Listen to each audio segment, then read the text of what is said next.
Question 88.17. Questioner, I will make this statement as to my understanding of some of the archetypes and let you correct this statement. It seems to me that the significators of mind, body, and spirit are acted upon in each of these by the catalyst. This produces experience which then leads to the transformation and produces the great way. This is the same process for the mind, the body, and spirit.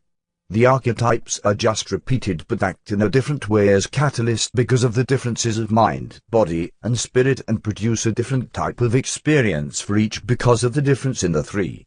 The transformation is slightly different. The great way is somewhat different but the archetypes are all basically doing the same thing.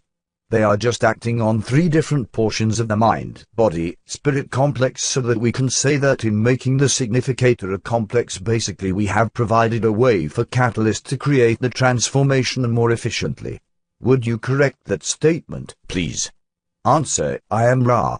In your statement correctness is so platted up with tendrils of the most fundamental misunderstanding that correction of your statement is difficult. We shall make comments and from these comments request that you allow possible realignment of conceptualization to occur. The archetypical mind is a great and fundamental portion of the mind complex, one of its most basic elements and one of the richest sources of information for the seeker of the one infinite creator. To attempt to condense the archetypes is to make an erroneous attempt. Each archetype is a significant ding and sitch, or thing in itself, with its own complex of concepts. While it is informative to survey the relationships of one archetype to another, it can be said that this line of inquiry is secondary to the discovery of the purest gestalt or vision or melody which each archetype signifies to both the intellectual and intuitive mind. The significators of mind, body, and spirit complexes are complex in and of themselves, and the archetypes of catalyst, experience, transformation, and the great way are most fruitfully viewed as independent complexes which have their own melodies with which they may inform the mind of its nature. We ask that you consider that the archetypical mind informs those thoughts which then may have bearing upon the mind, the body, or the spirit. The archetypes do not have a direct linkage to body or spirit. All must be drawn up through the higher levels of the subconscious mind to the conscious mind, and thence they may flee whither they have been bidden to go. When used in a controlled way they are most helpful. Rather than continue beyond the boundaries of your prior statement, we would appreciate the opportunity for your questioning at this time so that we may answer you more precisely. Question 88.18. Questioner, did Ra use cards similar to the tarot cards for training in third density? Answer, I am Ra. No. Question 88.19. Questioner, what did Ra use in third density? Answer, I am Ra. You are aware in your attempts at magical visualization of the mental configuration of sometimes rather complex visualizations. These are mental and drawn with the mind. Another example well known in your culture is the visualization, in your mass, of the distortion of the love of the one infinite creator called Christianity, wherein a small portion of your foodstuffs is seen to be a mentally configured but entirely real man, the man known to you as Jehoshua, or, as you call this entity now, Jesus. It was by this method of sustained visualization over a period of training that we worked with these concepts. These concepts were occasionally drawn. However, the concept of one visualization per card was not thought of by us. Question 88.20.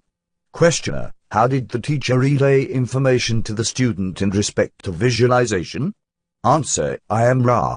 The process was Kabbalistic, that is, of the oral tradition of mouth to ear. Question 88.21.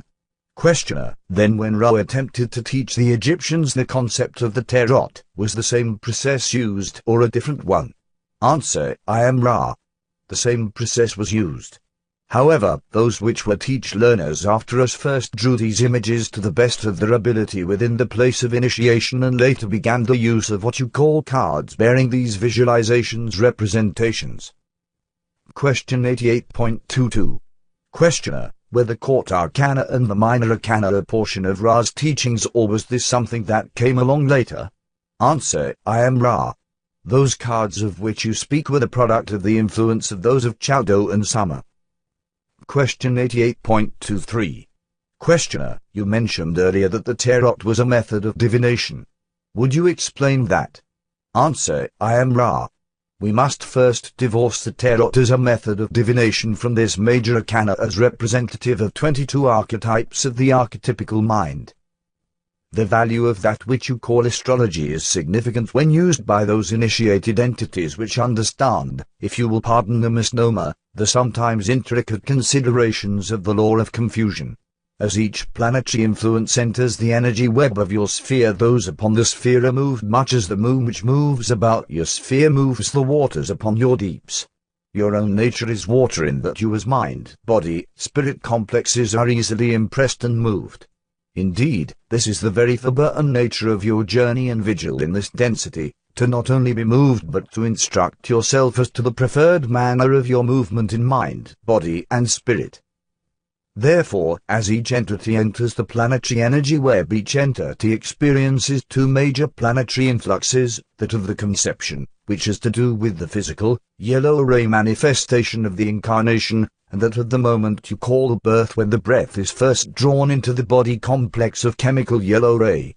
Thus those who know the stars and their configurations and influences are able to see a rather broadly drawn map of the country through which an entity has travelled, is travelling, or may be expected to travel, be it upon the physical, the mental, or the spiritual level. Such an entity will have developed abilities of the initiate which are normally known among your peoples as psychic or paranormal.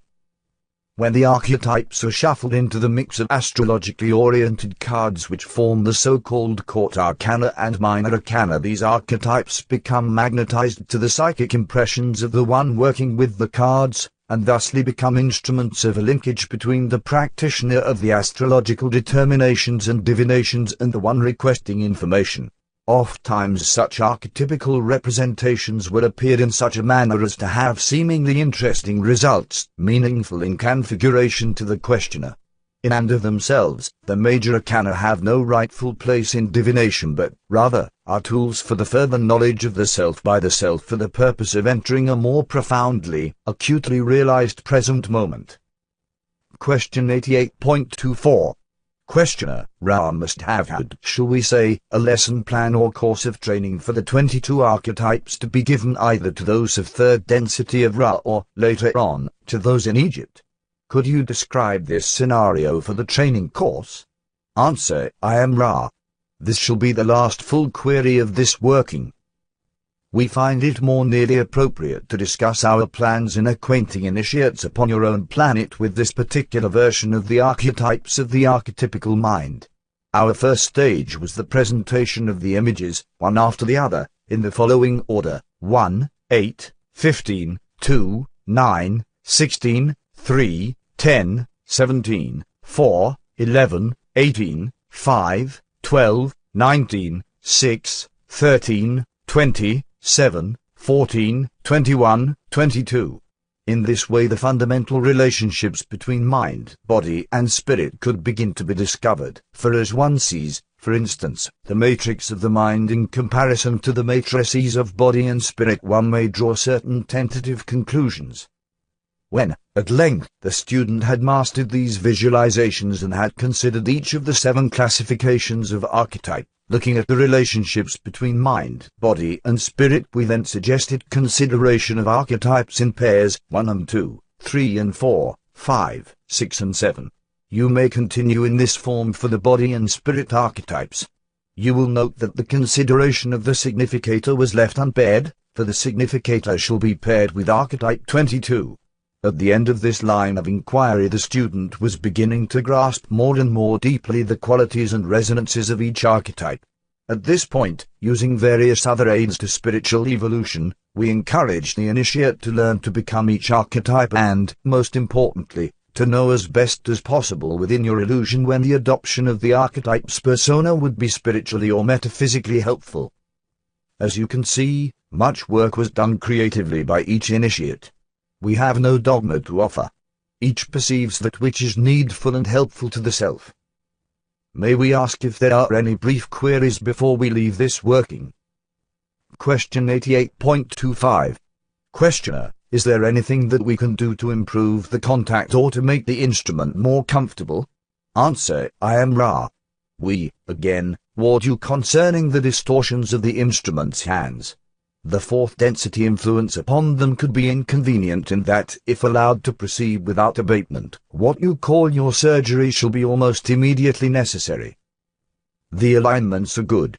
You have been fastidious.